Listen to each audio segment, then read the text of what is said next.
오늘 말씀의 제목은 청교도의 성공적인 자녀교육 첫 번째 시간입니다. 성경 말씀은 잠언 22장 6절 한 절을 같이 봉독합니다. 시작. 마땅히 행할 길을 아이에게 가르치라. 그리하면 늙어도 그것을 떠나지 아니하리라. 아멘. 자녀 교육, 물론 의식주가 사실은 큰 문제가 되고 있긴 하지만 의식주 문제만큼이나 중요한 것이 자녀 교육이다 라고 생각을 합니다. 더 큰 문제는 요즘 초등학교에 배울 학생들이 너무 없다고 하는 거예요. 그래서 폐교하는 학교가 늘고 있고 불과 몇 명밖에 되지 않는 학생들을 데리고 있는 학교들도 많이 있습니다. 8명밖에 없는 학교도 있다고 그러더라고요. 이것은 세대의 균형이 깨지고 있는 것이다 라고 볼 수가 있습니다. 정말로 큰 문제입니다. 세대의 균형이 깨진다라고 하는 말씀은 이 세상이 그대로 진행되어져야 굴러가야 되는 거거든요. 그런데 인구가 갑자기 확 줄어들면 이게 그 운영 자체가 안 될 수밖에 없는 것이죠. 게다가 정치 세계는 언제나 혼란스러운 것이 정치 세계라고 볼 수 있습니다. 저는 그동안 참으로 궁금했던 것이 있었어요. 우리 한국의 많은 젊은 사람들이 왜 많은 부분 사회주의화가 되어 있었나라고 하는 것입니다. 그 이유를 제가 알지 못했을 때는 너무나도 궁금했었어요. 그런데 그것이 전교조의 교육에 의해서 그렇게 되었다라고 하는 사실을 알고 난 뒤부터는 정말로 많은 아쉬움을 갖게 하면서도 놀라지 않을 수가 없었습니다. 정치하는 사람들이 이것을 모르고 있었을까?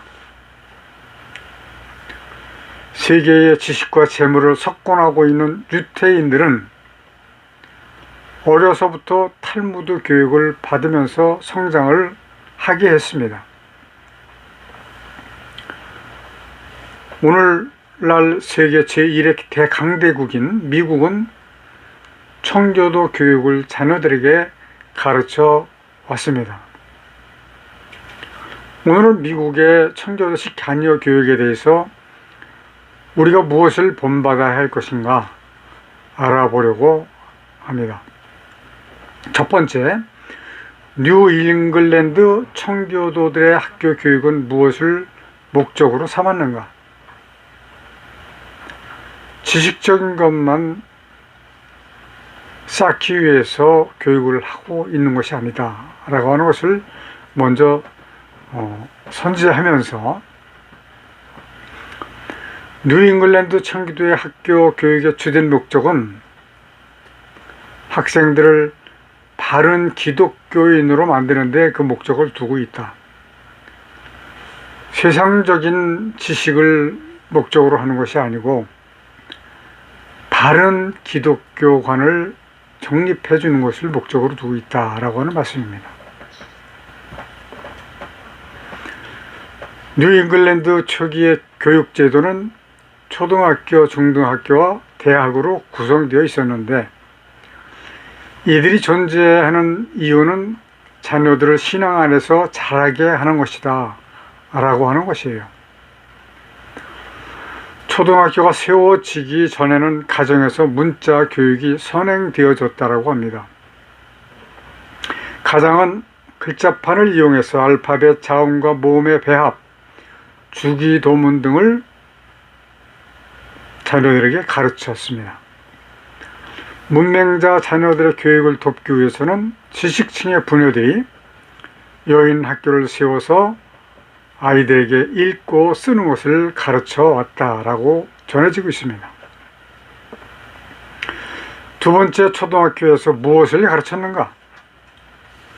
1640년대 후반에 접어들면서 초등학교가 세워졌고, 뉴잉글랜드 어린이들은 7살이나 8살에 초등학교에 입학을 해서 글자판이나 철자책을 가지고 읽는 것을 배운 다음 교회 요리문답과 뉴잉글랜드 입문서를 통해서 신앙인으로서의 양육을 받도록 했다라고 하는 사실입니다. 아마 그때는 여자아이들이 입학을 하지 않는 것으로 되었던 것 같아요. 17세기 후반에서야 여자아이들이 입학이 허락이 되었다라고 하는 것을 볼 때, 뉴잉글랜드 입문서는 미국 교육 역사에서 가장 성공적이며 영향력 있는 교재로 미국인의 신앙 형성에 지대한 영향을 미쳤다라고 합니다. 이 입문서는 1690년 이후 미국의 초등학교에서 100년 이상 교재로 사용되어져 왔고, 1790년부터 19세기 말까지는 참고 교재로 사용되었고, 어린 아이들을 위한 아침과 저녁에 할 수 있는 기도문 등 신앙적인 내용이 대부분이어서 뉴잉글랜드의 작은 성경책이다 라고 불리기도 했다라고 합니다. 청교도들은 입문서를 통해서 의미 없는 문자보다 성경의 말씀을 가르쳐 왔다라고 하는 말씀이에요. 학교에서 기독교 교육을 했다라고 하는 결론입니다. 세 번째, 아이들이 글을 배우기 시작하면서 무엇을 배웠는가? 그들은 알파벳을 배우면서 성경을 이어서 연상법을 쓴 것이죠. A자를 통해서 아담의 타락으로 우리는 모두 죄인이 되었다라고 하는 것을 가르쳤고, 인간의 전적 타락 사상을 배웠고, B자를 배우면서 바벨탑 이야기를, C자를 배우면서 가인의 시기가 몰고 온 결과를 깨달았고, D를 배우면서 다윗의 용기에 대해서 배우게 했다라고 하는 말씀입니다. 그러니까 모든 포인트가 하나님을 깨닫게 하기 위한 포인트로 잡았다라고 하는 것이 중요한 것이죠. 알파벳의 마지막 글자인 Z를 교육하면서도 삭개오는 예수님이 자신을 보실 수 있도록 나무에 올라갔다라고 하는 내용을 가르쳤다라고 합니다.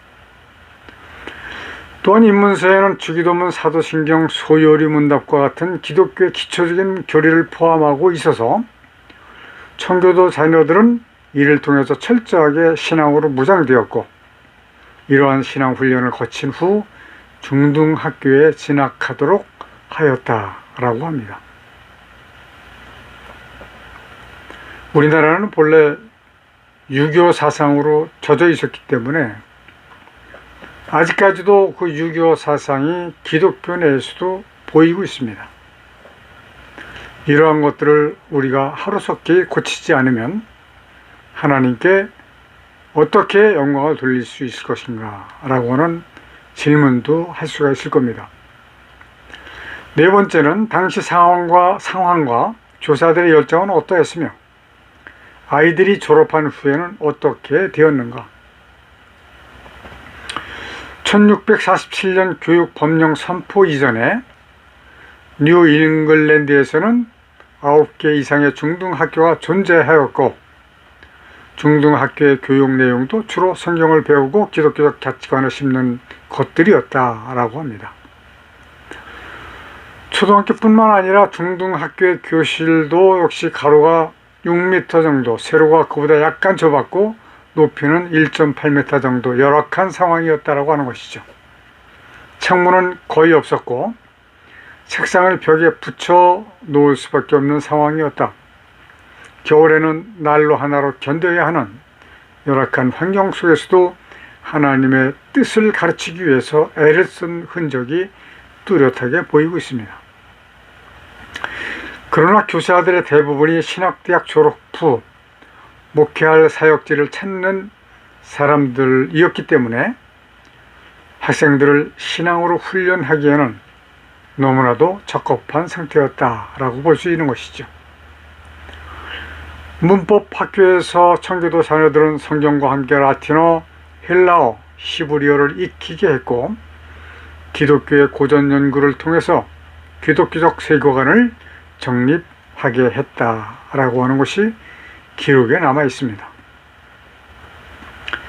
뉴헤이븐의 합킨스 중등학교의 경우 교사들은 매일 오전 6시에서 11시, 오후에는 여름의 경우 오후 1시부터 5시까지, 겨울에는 4시까지 수업을 지도하게 했다라고 합니다.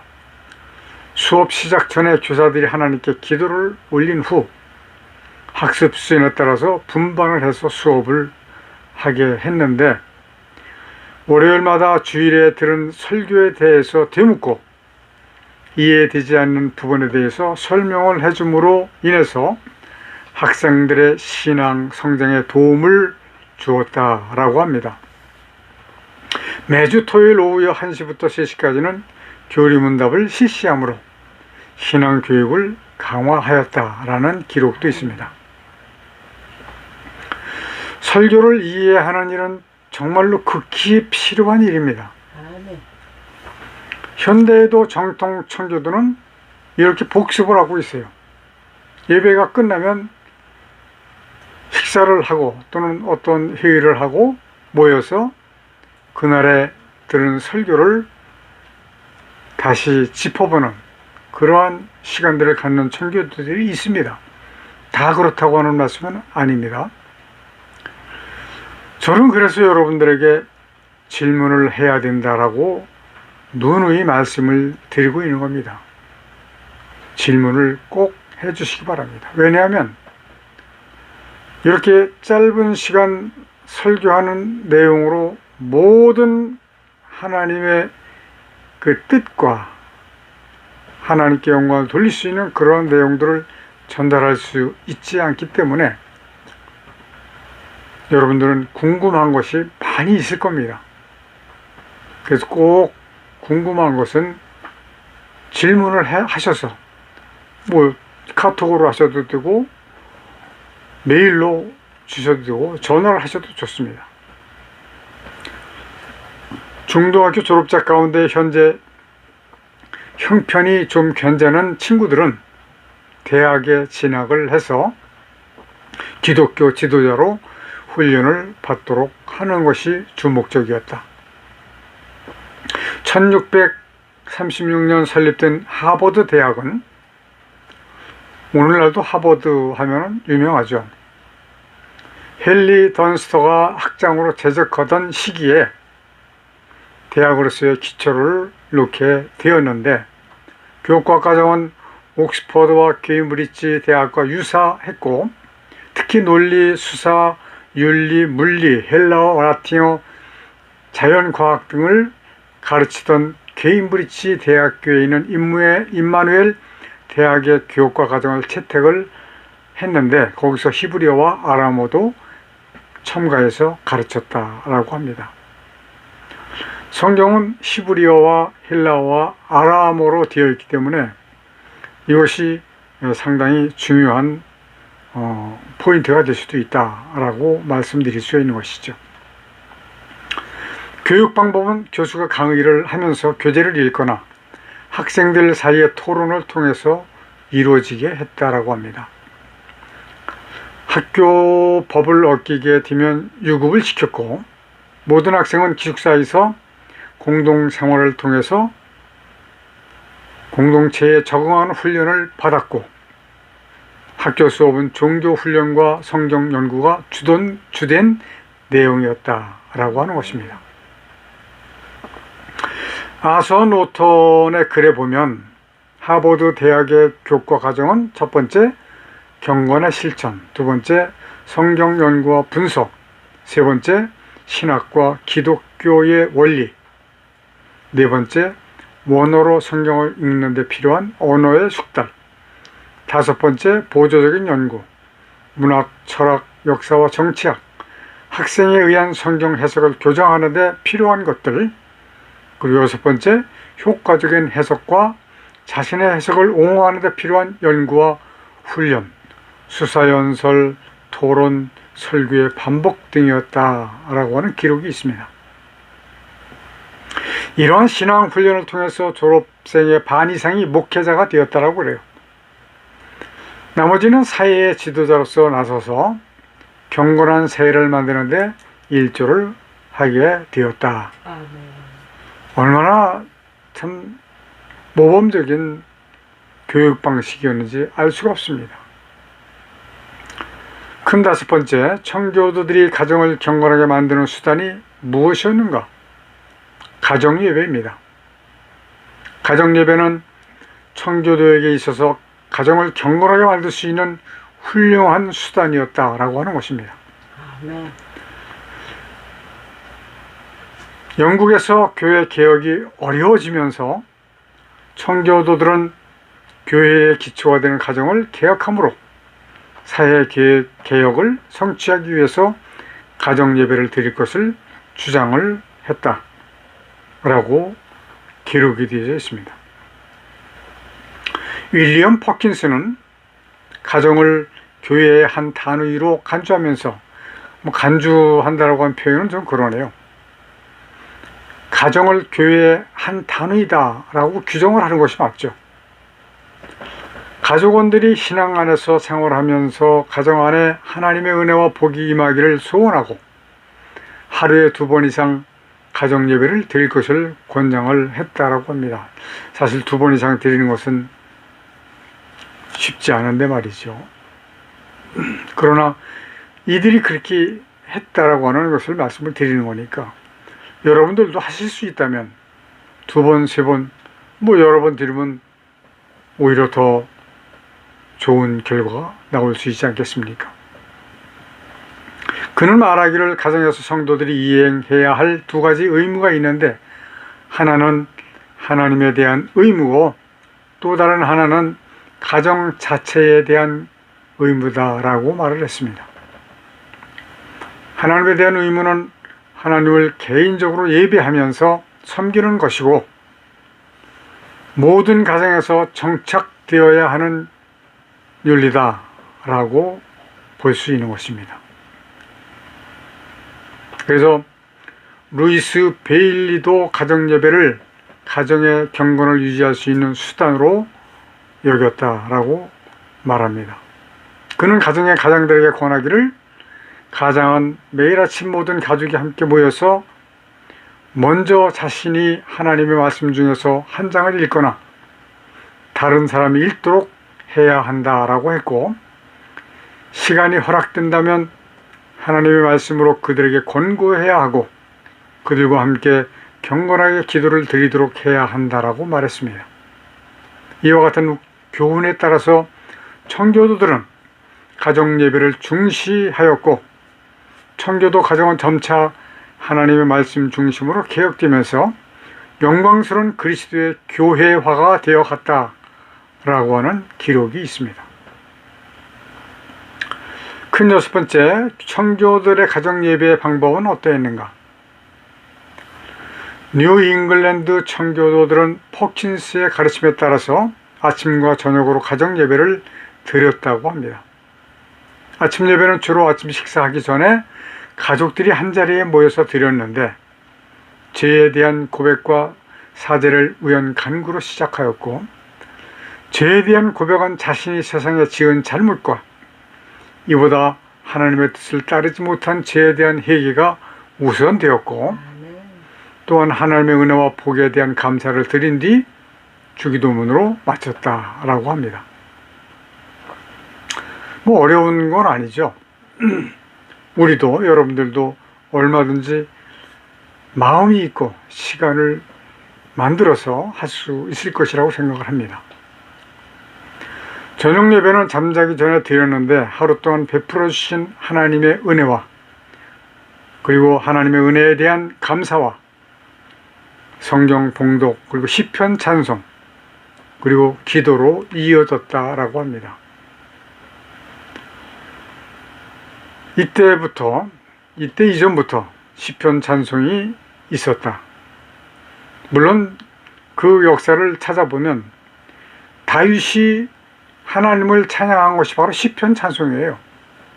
그렇기 때문에 저희가 시편 찬송을 권장을 해 드리는 것이고, 이렇게 광대하게 하진 못하지만 시편 찬송 보급위원회를 하고 있습니다. 특히 저녁 예배를 통해서 하루를 마감한 뒤에 각자 자기 방으로 돌아가서 마치 임종을 맞이하는 사람처럼 하나님 앞에서 하루 동안 살아온 것들을 돌아보고 자기 성찰을 하게 했고, 매일 철저히 회개하며 죄악을 멀리함으로 성화되어가는 삶을 추구하게 했다. 이러한 생활을 통해서 청교도 가정은 경건의 장으로 변하게 되었습니다. 자, 이 정도 되면 계속해서 앞으로만 나가는 것이지 후퇴할 이유가 없을 것 같습니다. 그 젊은이들, 어린 자녀들은 아주 가장 건실한 교육 방법이다라고 말씀드릴 수가 있을 것 같습니다. 오늘날 우리나라 학교에서 그렇게 하지 못하지만 가정 예배를 통해서 이렇게 교육을 한다고 할 것 같으면 틀림없이 훌륭한 자녀들로 성장되어질 것을 확신할 수밖에 없을 것 같습니다. 큰 7번째, 청교도들은 가정 예배를 어느 정도 중요하게 여겼는가? 청교도들은 가정 예배 실시 여부를 신앙의 척도로 보았다라고 합니다. 리처드 백스터는 목회의 초점을 전 교인이 가정 예배를 드리는 데 두었고, 신방을 하면서도 가정 예배를 격려함으로 그의 교구를 복음화시켰다라고 합니다. 존 코트는 은혜와 기도의 영을 소유했는지 아닌지를 알 수 있는 것은 가족과 함께 기도하는지를 여부에 달려있다라고 주장하면서 신자라고 한다면 반드시 가정 예배를 드려야 한다라고 강조를 했다는 기록이 있습니다. 그는 가정 예배의 중요성을 역설하면서 마침 매일 아침과 저녁으로 가족과 함께 예배하면서 경건한 가정을 이루고 갔다라고 했습니다. 코트는 신앙은 그대로 자손들에게 전수되었고, 그의 외손자 코튼 매더도 매일 2번 가정 예배를 드리면서 가정을 하나님의 성전으로 만들어 갔다라고 기록하고 있습니다. 8번째, 청교도들은 어떻게 아이들에게 신앙의 모범을 보여줬는가? 청교도들은 이같이 예배의 중요성을 주장하면서 언행일치의 모범을 자녀에게 보임으로 신앙 교육을 구체화시켰다라고 합니다. 엘리어저 매더는 이렇게 말을 했습니다. 모범이 없는 교훈은 큰 도움이 되지 못한다. 훈계뿐 아니라 모범을 통해서 아이들을 그리스도께로 인도할 수 있다. 여러분은 먼저 자신을 통해 본을 보이고 말만이 아니라 생활로 교훈해야 한다. 신앙은 말이 아니라 삶에서 나타나야 하기 때문이다 라고 말을 했다라고 기록이 되어 있습니다. 자녀에게 가르치는 신앙 교육은 분명히 이 세상에서의 성공을 기원하는 것보다 영원한 하나님의 나라에서의 영원한 삶을 인식시키며 자녀들로 하여금 참 자유를 소유할 수 있는 자들로 성장시키는데 가장 중요한 일이라고 하는 것을 반드시 기억하시기를 축원드립니다. 기도하십시다. 거룩하신 하나님 아버지, 인간에게 있어서 교육이라고 하는 것이 생명과 직결되어 있음을 깨닫게 하여 주옵소서. 그러므로 우리의 자녀들이 이 세상에서의 성공만을 바라보는 것이 아니라 이 세상의 성공과 함께 영적인 성공을 쟁취하는 우리 모든 성도들이 될 수 있도록 하나님 지혜와 깨달음을 허락하여 주옵소서. 예수님의 이름으로 기도드리옵나이다. 아멘. 마귀를 감금해 놓으셨던 이 땅에 하늘과 땅과 만물을 지으시고 그 가운데 하나님의 뜻을 이루시기 위해 인간을 도우러 쓰시는 하나님의 크신 은혜와 아담의 범죄로 사망 가운데 빠진 인간을 구원하시기 위해 대속제물로 보내주신 독생자 예수 그리스도의 십자가에서 흘리신 보혈의 은혜와 아멘.